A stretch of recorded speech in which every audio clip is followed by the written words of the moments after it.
yang memberikan jubah itu kepadanya, dan Yusuf adalah seorang bendahara Mesir yang selalu baik kepada mereka.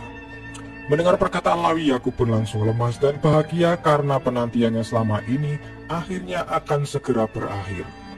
Lawi juga menyuruh ayahnya agar jubah itu diusapkan ke kedua matanya agar dia bisa sembuh dari kebutaan.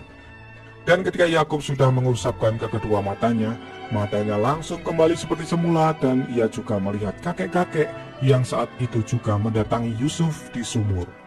Kakek itu mengucapkan salam lalu menjelaskan jika Yakub telah mencium bau Yusuf dari mulai dibawanya jubah itu ke Kanaan 10 hari yang lalu oleh Lawi. Kakek itu juga merasa aneh karena dulu waktu Yakub melewati sumur Yusuf, dia tidak bisa mencium baunya sama sekali. Hal itu dikarenakan dulu Yakub belum merelakan Yusuf di jalan Allah seperti yang sudah ia lakukan saat ini. Setelah itu para anak-anak dan cucu-cucunya pun menyaksikan kebesaran Allah yang telah mengembalikan penglihatan Nabi Yakub seperti dulu lagi. أنا جميعا هل تبصر يا أبي قميص وادي يوسف يا الله وهل يعصى على القميص الذي وقع إبراهيم من نار النمرود اللهم لك الحمد يا الله. Bani Israel akhirnya tiba di Kanaan setelah berselang sehari dengan Lawi. Mereka langsung akan berniat menemui Yakub yang ada di gubuk. Namun saat Yakub muncul, ia enggan untuk menyapa anak-anaknya dan langsung pergi menuju rumahnya, lalu meninggalkan gubuk derita yang selama ini ia tinggali. Ternyata Yakub selain senang mengetahui kabar Yusuf, dia juga sedih karena mengingat masa lalu yang telah dilakukan oleh Bani Israel. Malam harinya, dia menceramai semua Bani Israel, kecuali Benyamin. Yakub mengatakan jika sudah beberapa kali ia menyuruh agar anak-anaknya segera mengakui perbuatan serta bertobat kepada Allah, namun mereka tidak menghiraukan sama sekali sampai menyiksanya selama 40 tahun. Mereka berdalih jika mereka mengaku saat itu Yakub akan langsung mengutuk mereka dan juga akan dipermalukan oleh warga Kanaan yang lain. Namun Yakub mengatakan jika Allah tahu segala perbuatan mereka dan kenapa mereka tetap tidak bertobat kepadanya. Yakub juga menunjukkan baju Yusuf yang berlumuran darah kepada Bani Israel dan mengatakan jika dia menyimpannya untuk hari seperti ini, hari ketika kebenaran terungkap. Yehuda lalu mengatakan jika Yusuf sudah memaafkan mereka dan berharap agar Yakub juga mau memaafkan mereka semua. Namun Yakub mengatakan jika mereka sudah menyiksanya selama 40 tahun dan menyuruh untuk menanti maafnya sampai dia mau memaafkan semuanya. Kemudian Benyamin datang dan menjadi perantara kakak-kakaknya untuk meminta maaf kepada Yakub. Benyamin juga mengatakan jika ayahnya dulu sering berkata jika kesalahan kakak-kakaknya akibat dari tipu daya setan. Yakub mengungkapkan apakah menjadi mainan setan adalah dosa kecil, apalagi mereka adalah keturunan para nabi. Yakub lalu menyuruh agar Bani Israel segera pergi dan datang lagi di lain waktu. Lalu Yakub mengungkapkan kepada Benyamin, andai saja kakak-kakaknya mengatakan hal yang sebenarnya sejak dulu, pasti duka Yakub sudah berakhir sejak lama. Yakub juga tidak akan memberikan maaf dengan mudah karena mereka pasti tidak akan menghargai maafnya yang diberikan secara mudah. Mereka harus benar-benar bertobat terlebih dahulu dan menyesali perbuatannya selama ini. Setelah itu Benyamin juga mengatakan kepada Yakub jika semua Bani Israel ditunggu oleh Yusuf di Mesir dan telah disiapkan tempat tinggal untuk mereka semua di sana.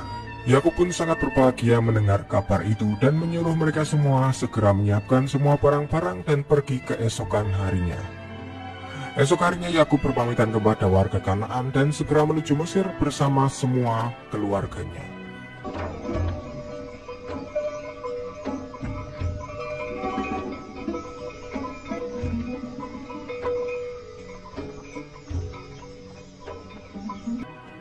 Ketika sedang beristirahat dan semua tertidur, Yakub berdoa kepada Allah dan meminta maaf atas semua perbuatan dari anak-anaknya. Yakub pun juga sudah memaafkan semua kesalahan mereka. Yakub juga meminta agar Allah menerima taubat anak-anaknya yang sudah menyesali semua perbuatan mereka. Seketika itu pula semua Bani Israel terbangun dan berkumpul di belakang Yakub sambil menangisi semua kesalahan mereka. Yakub lalu mengatakan, bagaimana mungkin seorang ayah tak mau memaafkan anak-anaknya? Sejak awal dia sudah ingin memintakan ampun bagi mereka, namun dia takut jika Allah tidak menerima syafaatnya lantaran besarnya dosa mereka semua.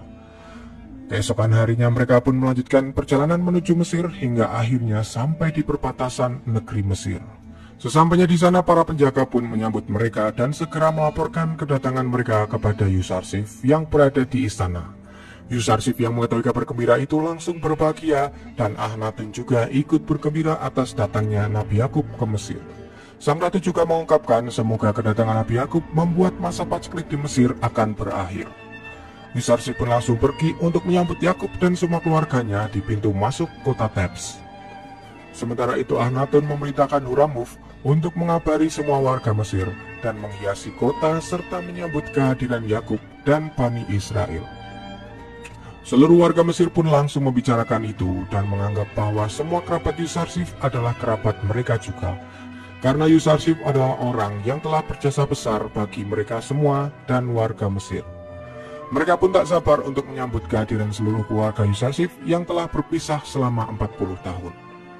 Setelah rombongan hampir sampai pintu masuk kota, Rudamun menyuruh agar Nabi Yakub menunggu Yusuf di atas bukit agar terlihat jelas. Semua keluarga sangat tidak sabar melihat sosok Yusuf yang sudah berpisah selama 40 tahun lebih. Begitu juga dengan Yakub terus menanyakan kepada Lawi keberadaan Yusufnya. Ketika Yusuf datang, dia dan Yakub langsung turun dari tunggangan mereka sambil berlari ke arah yang sama. هذا يوسف قرة عيني يوسف ضياء بصري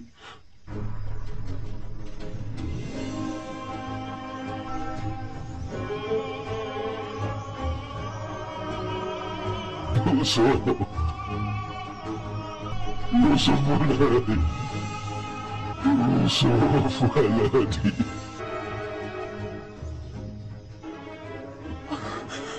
Pada akhirnya Yusuf kembali bertemu dengan ayahnya setelah puluhan tahun berpisah dengannya. Semua keluarga merasa sangat bahagia, bahkan Zulaikha juga mengungkapkan jika para malaikat pun akan menangis di kejadian ini. Setelah itu mereka semua pun dibawa oleh Yusuf menuju istana Akhenaten yang sudah menyambutnya di sana. Sesampainya di sana, Akhenaten pun langsung menyambut baik kedatangan Yakub beserta keluarga lainnya. Setelah itu tiba-tiba Yusuf mendapatkan wahyu dari Jibril dan meminta izin untuk keluar sebentar kepada Yakub. Sembari menunggu Yusuf, Akhenaten memperkenalkan Asenat istri Yusuf dan juga anak-anaknya kepada Nabi Yakub. Yakub dan istrinya pun sangat berbahagia mengetahui jika mereka mempunyai cucu dari Yusuf. Akhenaten juga memperkenalkan Zulaikha, istri kedua Yusuf, yang juga menanti Yusuf selama bertahun-tahun. Yakub pun mengatakan jika Zulaikha merasakan derita perpisahan seperti dirinya bertahun-tahun. Zulaikha menjawab jika manisnya pertemuan telah melenyapkan pahitnya perpisahan itu. Tak berselang lama, Yusuf pun datang memakai baju kebesaran nabinya untuk menunjukkan bahwa mimpinya saat dulu akan segera terwujud jika 11 bintang serta bulan dan matahari akan bersujud di hadapannya.